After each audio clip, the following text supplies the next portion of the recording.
Oh, it's on there, yeah. Hi, I'm Ciaran. Did everyone enjoy the summer? Choice. That's what I realised I should have made about an hour ago when I realised this was on and I hadn't made the choice to do anything about it. So I'm going to attempt a short story this time. And in order to actually get some ideas, I rang a friend of mine and I said, listen, I have to do a story in front of a lot of people in about an hour. And he goes, what's it on? And I said, I don't know, choice. And he goes, just do what George Michael did, choose life, you know. And I was like, and then he says, well, you saw what happened to him, you know. And he goes, but he said, probably most people won't get that, you know, it's only for people of a certain vintage. And I said, that kind of sums up the referendum in about a month's time, you know. But so I thought, right, choice. Choice is about making decisions, and I'm terrible at making decisions. The kind of decisions I make are generally based on the theory that if I don't make a decision, that's a decision in itself, you know. And my best criteria for deciding this was because any of the choices I have made up to now in life have proven to be terrible ones. And so it's a pretty good rule of thumb that if I make a decision, it's probably going to be a bad one. The first example I had of this was just before my leaving cert, the career guidance teacher looked at me and said, and what are you going to be? And I stood there with a little bit of swagger and I said, I shall be an architect. Which to me was the idea of basically walking onto a building site in a suit after stepping out of your four-wheel drive and putting on your wellies, and then you just say, do you see that building? Put it over there, you know. And then you go and pick up that sandwich, and that's basically the job, and then you drive off, you know.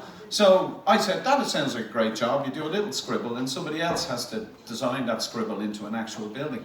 So by the time my leaving cert results came out, the prospect of doing architecture was slightly altered by the fact that my results told me Tesco. And I really didn't like the idea of packing bags in the local Tesco with all my mother's friends, who was known so well in the community, going, that's Ciaran, it's Maria's thick son. So I begged to get into a course in college, and the only course I could find with the qualifications I had, maths and English, was this course, in nearest thing to architecture, building maintenance technology. Ooh, I hear you say. Yeah, turns out that meant they would teach you how to wire a plug, cut a bit of wood, and lay 6 bricks. So if I ever got a job when I finished that, if they asked me to lay 3 bricks, I was overqualified. And if they asked me to lay more than 6, sorry, I'm not qualified enough. But I failed the first year and Tesco loomed again, so I begged them to get back into the course. Did very well in the second year, and finally ended up in architectural technology in WIT. Oh yeah! That's when I discovered this was a terrible decision. I drew enough bricks to last me a jail sentence in there. It was the most boring thing I'd ever done in my life, but the crack was brilliant. After about a year, the results came back and it turned out that the best I could muster was a pass. And unfortunately, I wasn't going on to the diploma stage. Jesus. Right, so, now to conclude,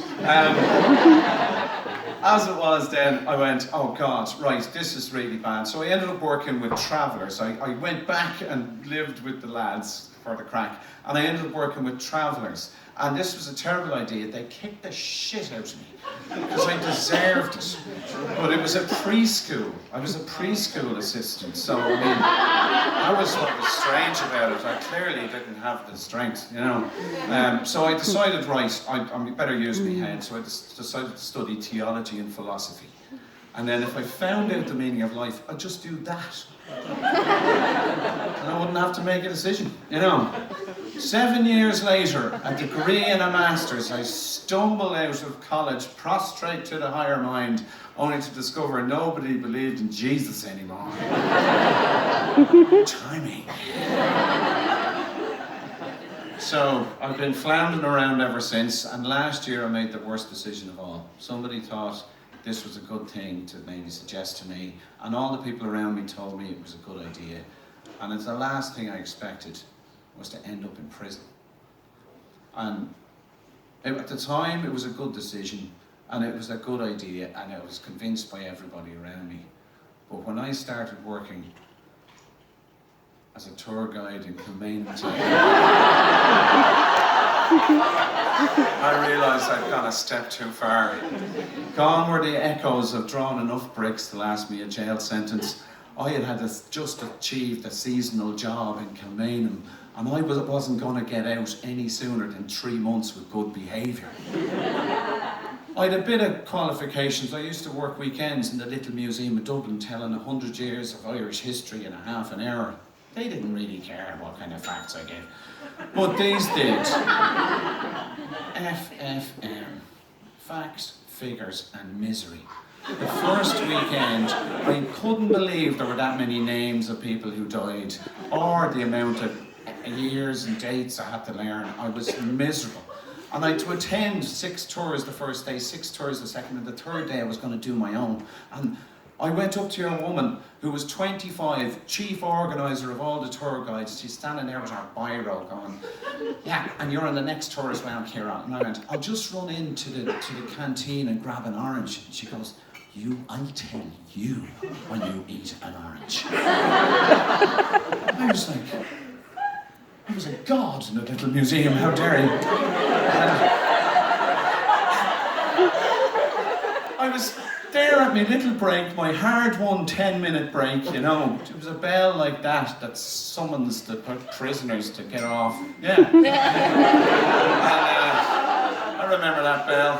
And I was texting a friend of mine. I said, Jesus, I can't believe this. They won't even give me time to have an orange. It's just nothing but facts and figures and names. And I got them all mixed up, and I said Martin Luther King escaped in 1842. So the prison was closed by then. I got it all wrong.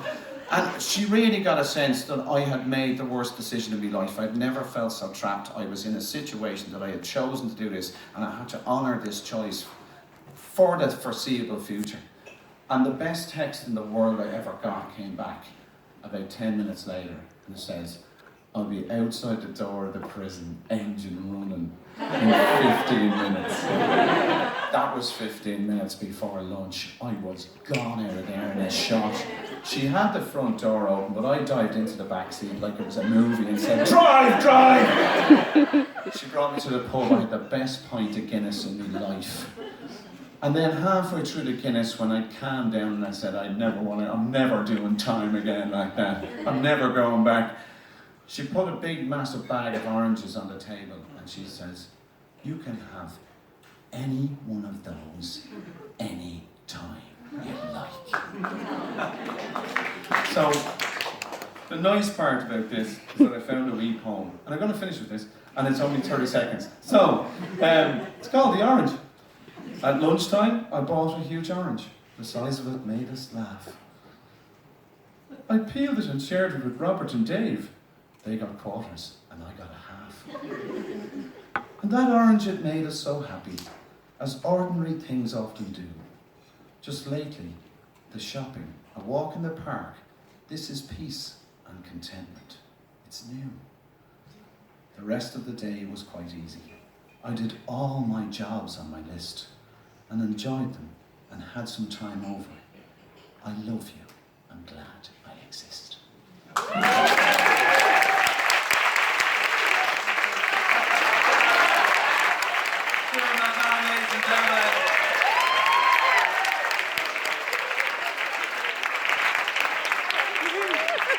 Well done, darling. I think you would have been